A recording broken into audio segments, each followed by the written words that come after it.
Hi friend, good morning.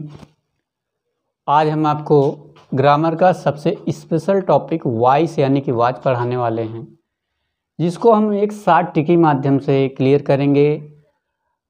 चूँकि आप कक्षा में पढ़ते हैं तो वॉइस को कम से कम 15 दिन का सिलेबस समझकर इसको पढ़ाया जाता है, लेकिन आज हम इसको कुछ स्पेशल मेथड से समझेंगे। केवल पलक झपकते एक्टिव वॉइस को पैसिव वॉइस में कैसे ट्रांसलेट करें। तो चूँकि आप जानते हैं कि एक्टिव वॉइस को हम हिंदी में कहते कर्तवाच और पैसिव वॉइस को कहते कर्मवाच। एक्टिव वॉइस आपका कर्ता प्रधान होता है और पैसिव वॉइस आपका कर्म प्रधान होता है।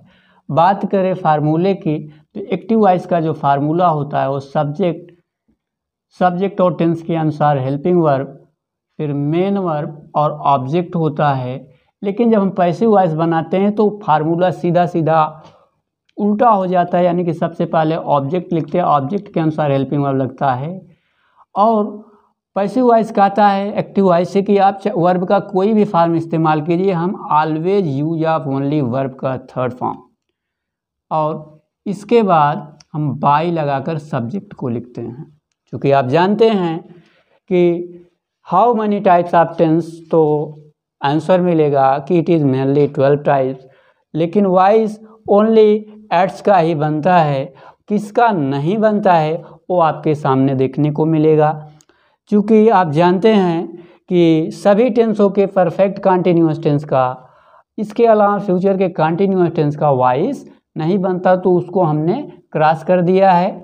अब जिनका बनता है उनके लिए स्पेशल बात करें हेल्पिंग वर्ब का चार्ट डायग्राम यहाँ दिया गया है, उसका एक बार हम निरीक्षण कर लेते हैं। चूँकि आप जानते हैं प्रेजेंट टेंस, और प्रेजेंट टेंस की पहचान होती है हूँ, हो, हैं। तो इंडेफिनिट में उसी की अंग्रेजी को हमने लिख लिया इज मीन्स है, एम मीन्स हूँ, आर मीन्स हो। चूँकि कंटिन्यूअस में आईएनजी जुड़ता है और चूँकि पैसिव वॉइस में वर्ब का थर्ड फॉर्म जुड़ता है, इसलिए बी में आईएनजी जोड़ते हैं। आप टेंस में पढ़े हैं कि एक्टिव वॉइस में जो परफेक्ट टेंस में प्रेजेंट के परफेक्ट में हेल्पिंग वर्ब लगता है, जब लगता है, लेकिन वॉइस की बात हो रही तो थोड़ा सा जुड़ के बीन हो जाएगा। परफेक्ट कंटिन्यूअस का हमको बनाना नहीं है। बात करें पास्ट टेंस की, तो वैसे जैसे ही जेएमआर के स्थान पे यानी कि हाय के स्थान पे था, थी, थे का प्रयोग होता है, उसकी अंग्रेजी वाज वर्ब का प्रयोग करते हैं। उसमें भी वैसे सेम टू सेम आंजी फॉर्म जोड़ते हैं। चूँकि आप जानते हैं कि कंटिन्यूअस होने पर आंजी फॉर्म लगता ही है। और हैज है दोनों के स्थान पे हम हेल्पिंग वर्ब हैड लगाते हैं और बीन लगाते हैं। बात करें फ्यूचर टेंस की, तो फ्यूचर के इंडेफिनिट आप जानते हैं कि हेल्पिंग वर्ब टेंस में लगता है सेल और विल। वॉइस में जाएंगे, क्योंकि वॉइस बढ़ रहा है तो थोड़ा सा इसमें बढ़कर भी लग जाता है। क्योंकि फ्यूचर के कंटिन्यूअस टेंस का वॉइस बनता नहीं, तो इसको हम छोड़ देते हैं और आगे चलते हैं। फ्यूचर के परफेक्ट टेंस में तो फ्यूचर का जो हेल्पिंग वर्ब होता है वो सेल विल होता है, और परफेक्ट का है, चूँकि हम वॉइस भी पढ़े तो इसके लिए थोड़ा सा बीन जुड़ जाएगा, और परफेक्ट कंटिन्यूअस टेंस का हम वॉइस नहीं बनाएंगे। अब हम बात करें एग्जाम्पल की। एग्जाम्पल से पहले थोड़ा सा आपका ध्यान इधर खींचना चाहेंगे, क्योंकि ये आपका जो पैसिव वॉइस होता है वो कर्म प्रधान होता है। उसके लिए हम अपने सब्जेक्ट के दोनों केस को पहले पढ़ लेते हैं कि कब, जब सब्जेक्ट ऑब्जेक्ट के स्थान पे और ऑब्जेक्ट सब्जेक्ट के स्थान पे आता है, कौन किस में बदलता है। ही का हिम और हिम का ही, यानी कि सब्जेक्टिव केज ही और ऑब्जेक्टिव केज हिम। सी का हर और हर का सी। इट का इट्स और इट्स का ई, इट। आई का मी और मी का आई। वी का अस और अस का वी। यू का यू, यानी इसका दोनों के सेम होता है। दे का देम और देम का दे। हु का बाई हुम होता है, इस बात का ध्यान देते हैं। अब लेते हैं हम एग्जाम्पल। एग्जाम्पल में सबसे पहले हम इस फार्मूले को अपने माइंड में रखते हैं। क्योंकि वॉइस को हम बताए कि केवल पलक झपकते आप एक्टिव से पैसिव में बना सकते हैं, लेकिन उससे पहले आपको पूरे टेंस का अच्छे से ज्ञान होना चाहिए। क्योंकि जब तक आप सेंटेंस को पहचान नहीं पाएंगे कि दिया गया सेंटेंस किस टेंस में है, आप उसको इजी तरीके से एक्टिव से पैसिव वॉइस में नहीं बदल सकते। तो लेते हैं एग्जाम्पल। जैसे हम एग्जाम्पल लें, he writes a letter. He writes a letter. तो पहचानिए कौन सा टेंस है। बात करें हम टेंस की तो देखिए सब्जेक्ट और वर्ब के फर्स्ट फॉर्म में एस या एस जुड़ता है प्रेजेंट के इंडिफिनिट टेंस में। हम यहाँ आ गए हैं और पहले तो इसके सभी वर्ड्स को क्लियर कर लेते हैं। इसमें सब्जेक्ट है, राइट्स वर्ब है, लेटर ऑब्जेक्ट है।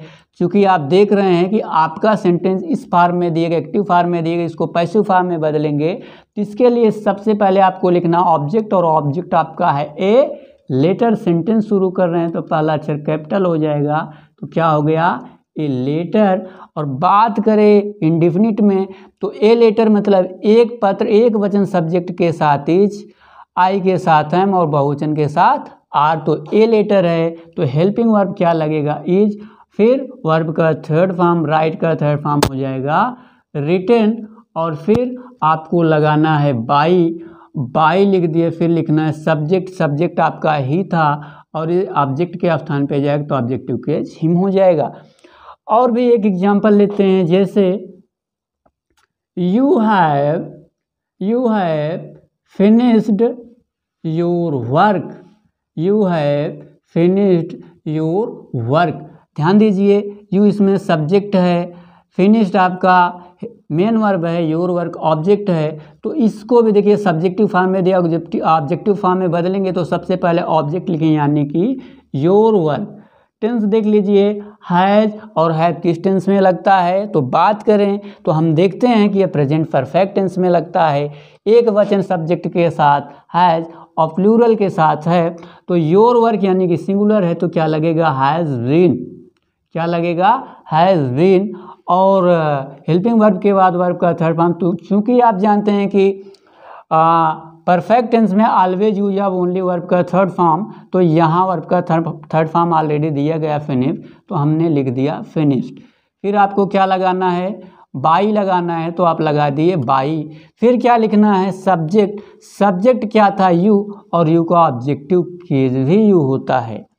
और आगे एग्जांपल लेते हैं और अपने सेंटेंस को और भी इजी बनाते हैं। तो इसके लिए सबसे पहले इसको हम मिटा देते हैं और आपको बताते हैं और दूसरा एग्जांपल और अतिरिक्त टेंस का देखें लेते हैं और इस सेंटेंस को और भी इजी बनाते हैं। देखिए जैसे कहा जाए Mohan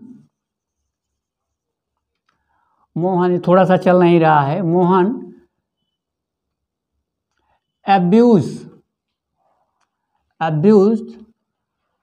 Mohan abused his servant, Mohan abused his servant। तो ध्यान दीजिएगा इसमें मोहन आपका सब्जेक्ट है, abuse वर्ब है, his servant ऑब्जेक्ट है।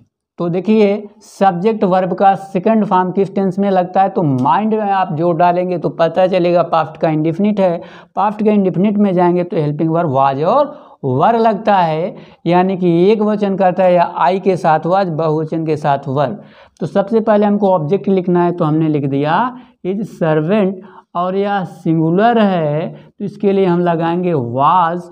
वाज के बाद देखिए वर्ब का थर्ड फॉर्म अब्यूज्ड, और फिर लगाएंगे बाई, और बाई के बाद बात करें सब्जेक्ट की तो नाम का दोनों केस एक ही होता है, यानी कि his servant was abused by Mohan.